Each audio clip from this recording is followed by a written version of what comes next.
Gelin Dünyası'ndan merhaba arkadaşlar. Bugün sizlerle şu görmüş olduğunuz yün çorabın tarifini anlatmaya çalışacağım. Şöyle güzel bir modelimiz var üstünde. Güzel her tarafına yaptık ve bu sefer farklı bir topuk çalıştım. Burun önceki videolarımla aynı. Lastik yine aynı.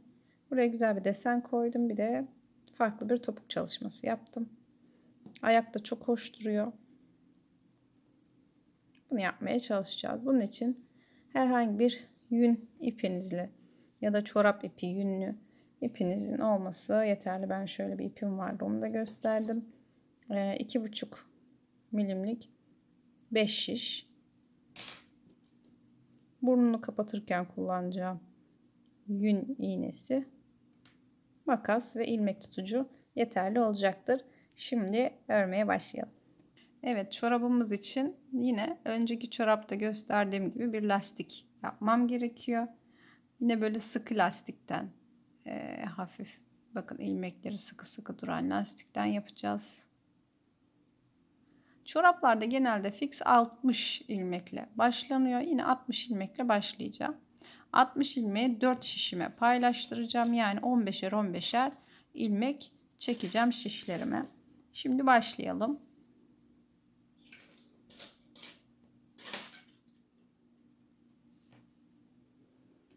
Kısa ipim benden tarafta. Yine bu şekilde koyuyorum. Tuttum. V oluşturup buradan giriyorum.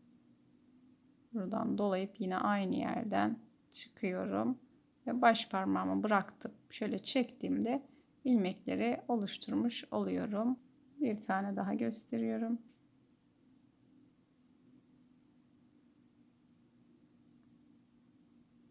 Bu şekilde. Çok fazla ilmekleri sıkmayın. Sonra örerken ilmek çıkarmak zor oluyor. Buraya 15 tane yapıyoruz.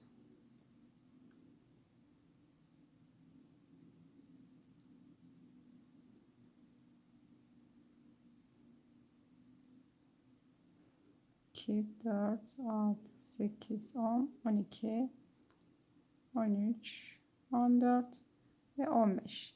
15. yaptıktan sonra tutuyorum. Öbür şişimi aldım. Yönünü bozmamaya çalışıyorum. Çünkü buradan devam edeceğiz. Buradayım. Alttan yine dolanıp öbürküsünü oluşturuyorum. Şu arayı iyice çekin. Arada boşluk olmasın. Bir başlangıç gibi oldu. 3, 4. Her birine böyle 15'er tane ilmek çekeceğim. Şimdi hepsini hallettim. Bakın. Şimdi bunu ayarlarken dikkat edin. Hepsinin düz tarafı size baksın. Dönüklük olmasın. Bakın hepsi, şöyle göstereyim. Hepsi bu tarafta. Hepsi bu şekilde. Dönüklük yok. Şöyle ucucuna getiriyorum. Aynı bere videolarında yaptığımız gibi kitlemelerin aynısını burada yapacağız. Şimdi kitlemeyi nasıl yapıyorduk? Şuradaki en son 16. Yaklaşalım. Şuradaki, burada 16 tane var en son ipli olan yerde. Şu 16.'yı feda edeceğiz. Nasıl olacak? Bunu bu tarafa alıyorum. Bu şişimi aldım. Bunu da feda edeceğimizde üstünden atlattım ve bırakıyorum.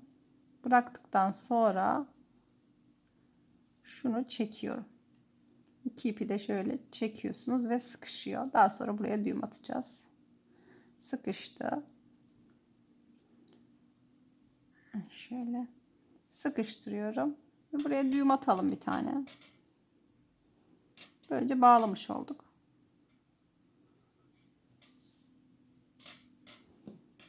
Ve örmeye başlayabiliriz.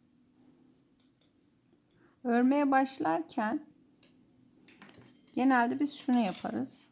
Şurası güzel görünsün diye Şu kısmı. Çünkü böyle görünmesin iç taraf. Bakın direkt başlarsak bu şekilde görünür. Ama şurada şöyle dişli gibi güzel görünsün diye şunu yapıyoruz. Şimdi normalde böyle yaptım ya. Bu tarafa doğru örmem gerekiyor. Ben sağ elimi kullanıyorum. Solak değilim. Normalde bu tarafa doğru örmem gerekiyor. Ama uç kısmı güzel olsun diye bunu tersine çevireceğiz. Ve bu tarafa doğru örmem gerekecek. O yüzden ipim burada olduğu için ipimi, bakın ip bu tarafta, şurada olması lazım. Sondaki ilmeğimi buraya alıyorum. Zaten ilmek atarken ben bunu buraya atmıştım. O yüzden buradaki ilmek sayım 14'e düşmüştü. Tekrar bu tarafa atınca 15 hepsi eşit oldu. Şimdi örmeye başlayalım.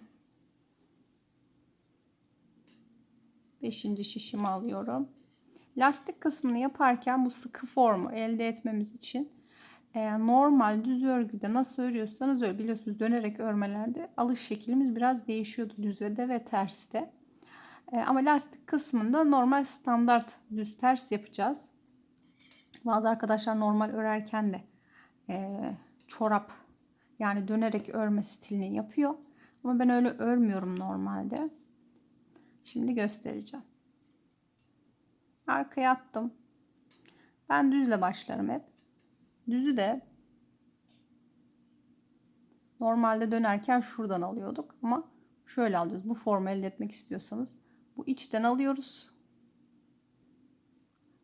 İçten, arkadan çıkıyoruz. Bakın. İçten girdim, arkadan çıktım. Doluyorum bir tane ve ilmeğimi çıkarıyorum. Terste ne yapıyorduk? İpimiz önde ve şişimizden girdik, önden çıktık. Yine ilmeğimizi doladık ve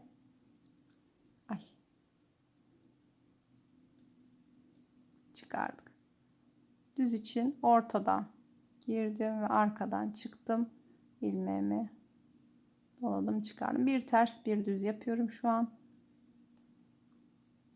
Bu düze fantezi düz de diyorlar ama ben normalde böyle örüyorum. Dediğim gibi herkes böyle örmüyor. Düz örgülerimi de böyle örüyorum.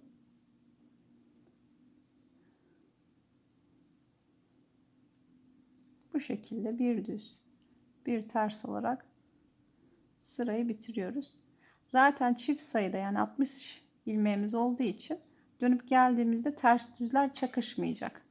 Normal devam edecek ama tek sayıda ilmek çekerseniz, mesela düzle başladığım için şuradaki son ilmekte yine düz olacaktır ve çakışma yaşayacaksınız. Ondan dolayı sıkıntı çıkacaktır. Ama çift alırsanız ilmeklerinizi böyle bir sıkıntı çekmezsiniz. Ben bu sırayı dolanacağım, geleceğim. Bu arada biz bu lastiği aynı şekilde bir ters bir düz olarak, bunları uzun uzun söylemeyeyim, 10 sıra yapacağız. 10 sıra bir düz bir ters yapacağız. Sonra bir ayarlamalar yapıp örneğimizi koymaya başlayacağız. 10 sıramı ördüm. Şimdi artık modelimizi koyacağız. Şöyle modeli göstermem gerekirse ufak bir ayarlama yapmam gerek. Şimdi benim ipim şuradaydı. Şuradan bağlıydı. Modeli koyduğumuzda her bir şu iki ters arası bir şişe denk gelmesi gerekiyor. Fakat bu artta da şöyle devamı şeklinde olabilmesi için bir ayarlama yapmam lazım. Çünkü sarkıyor. Diğer şişe sarkıyor model. Bundan dolayı bu sıkıntılar çıkmasın diye şişemizi şu şekilde ayarlayacağız. Bu ip bağladığımızın hemen bir sonraki şişimizde 14 tane ilmek olacak. Hepsinde 15'erdi. İlkinde 14 ilmek olacak. Sonra 16. Yani o yüzden şuradan ilkinden bir tane bir sonrakine takacağım.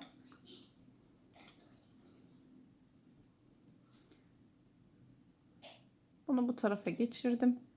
Böylece burada artık 14, burada 16 var. Yine bir sonrakinde 14 olmalı. O yüzden bir sonrakindeki ilmeği de hemen kendinden bir sonraki şişe geçirdim. Böylece ayarlamamızı yaptık. Yani ne oldu? Şu bakın ilk başlangıcım. İpim burada. İlk şunda 14. Bunda 16. 14 ve 16 ilmek oldu. Şimdi bunlarda işlemlerimiz de var. Birer arttırma, eksiltme durumlarım var. Onları yapacağım. Modelimizde uygulayacağımız bu modeli de şöyle şemasını oluşturdum. Bu şemayı Instagram sayfamda paylaşacağım. Oradan takip edebilirsiniz, indirebilirsiniz. Nasıl yapacağınızı. 15 bakın ilmek üstünden oluşuyor. İlk 14'ü düz, 2 tanesi ters. Şurada da kesme işlemlerimiz var. Onları işte şimdi nasıl uygulayacağımızı bahsedeceğim. Şimdi başlayalım modelimizi oluşturmaya. İlk olarak bakın burada sayarsak 13 tane düzümüz var. 2 tersimiz var. 13 düz oluşturacağım ama şurada arttırma yapacağım. İlk düzümü alıyorum. Artık normal düz örüyoruz. Hani şey değil, dönerek örerken nasıl düz yapıyorduk. O şekilde yapacağız. İlmeğimiz arkada.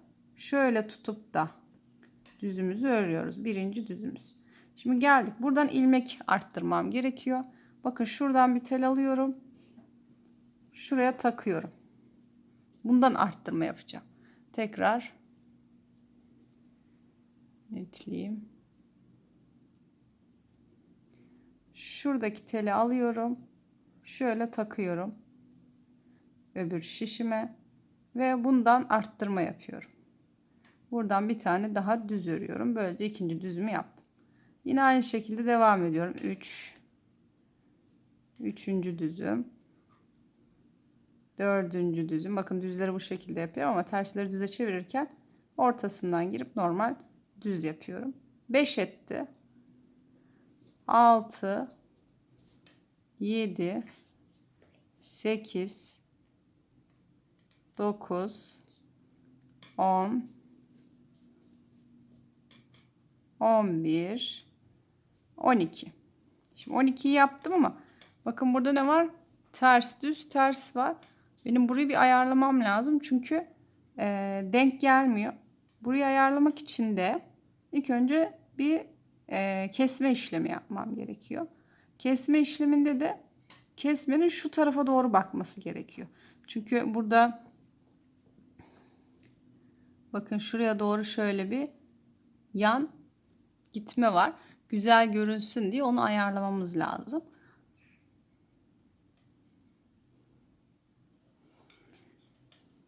Bunun yönünü değiştirmemiz gerekiyor. O yüzden şöyle yapıyorum. Bir yönünü değiştiriyorum tersin.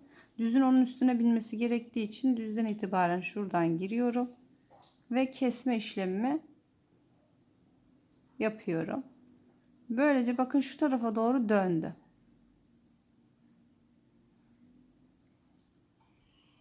Şöyle bakın şu tarafa doğru döndü. Şimdi döndürdük. Burada bir tersim kaldı ama modelimde ne var? 2 ters olması lazım. Burada bir arttırma daha yapacağım. Ters olarak arttırma yapacağım. Bunu yine buradan alıyorum. İpimi öne alıyorum. Burada hem ip önde şişler falan biraz zor oluyor bu şekilde. Şöyle ipi öne çevirip önden ilmek aldım. Buradan bir ters ilmek oluşturuyorum. Birinci tersim, en son kalan ilmeğimi de yine ters olarak örüyorum.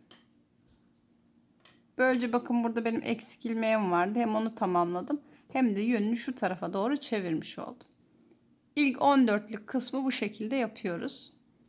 Daha sonra şimdi 16'lık şişime geçeceğim. 14'te hep bunu yapacağım. Karşıdaki 14'te de aynı işlemi yapacağım. Şimdi 16'lık işlemi nasıl yapacağız? Şimdi 16'lık şişimize geldiğimizde normal düz örme ile başlıyoruz. 11 tane düz öreceğim. 1 2 3 4, 5, 6, 7, 8, 9, 10 ve 11. 11 düz ördükten sonra şimdi bu ikisini keseceğim. Yine daha demin yaptığımız gibi. Şimdi iyice yaklaşıyorum netlerse. İlk önce şu tersin yönünü değiştiriyorum.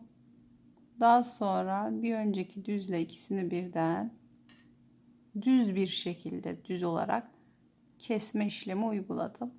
Bir sonrakine de aynı işlemi yapıyorum. Yine yönünü değiştiriyorum. Yine düzden kesme işlemini uyguluyorum. Sonda 2 tersim vardı ama gördüğünüz gibi eksiğim var. Yine öbürküsü de en sonda arttırma yapmıştım. O yüzden şunu takıyorum şişime. Tersten arttırma yapmam lazım. İpimi öne aldım. Öndeki ilmeğimden bir ters ilmek alıyorum. Ve en son yine tersim var. Yine bir tane ters ilmek örüp bitiriyorum. 16'lık kısmı da bu şekilde yapıyoruz. Şimdi yine 14'lük. Daha deminki 14'lükle aynı. Ne vardı? Şurada bir arttırmamız vardı. İkinci de bir arttırmamız vardı onun.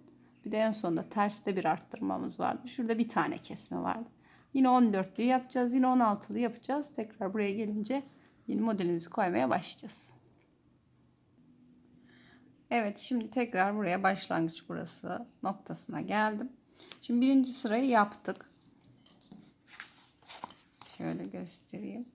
Bakın şu birinci sırayı hem ördük hem de zemini oluşturduk. Şimdi ikinci sıradayız. İkinci sırada aynı yine 13 düz, 13 düz. 2 tane ters yapmam gerekiyor. Bütün şişlerde aynı şeyi yapacağım artık. Öyle değişik değişik değil. Sadece zemini oluştururken daha demin söylediğim ilk zemini oluştururken bu kesmeleri, arttırmaları yaptık. Şimdi sadece şablonu kullanarak rahatlıkla örebilirsiniz. 13 tane düz, 2 tane ters yapıyorum. Yine düzlerim dönerek örmede yapılan düzlerden. Tersleri de yine dönerek örme tersi yapabilirsiniz ama ben normal ters yapıyorum kolayıma geldiği için. Arka taraf çok da fark etmiyor. Bir ters, 2 ters. Bakın böyle 13 düz.